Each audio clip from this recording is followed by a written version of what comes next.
If you've been wondering how to disable the sensitive content setting on X, formerly known as Twitter, you're in the right place.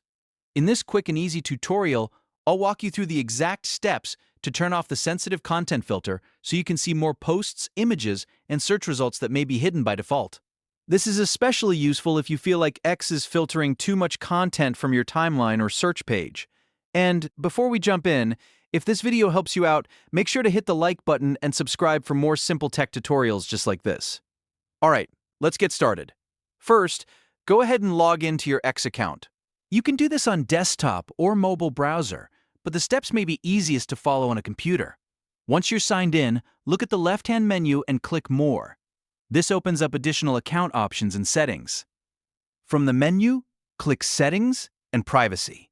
This is where X keeps most of its account, safety, and content controls. Next, click Privacy and Safety. This section gives you access to the settings that affect what kind of content you see and how your account behaves online. Now, click Content You See. This is the main place where X controls sensitive media visibility. Here, you'll see an option labeled Display Media that may contain sensitive content. Make sure you check that box.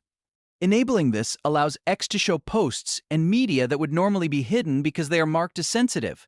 After that, go back to the previous menu and open Search Settings. This part is important because even if you've enabled sensitive media in your feed, search results can still be filtered separately.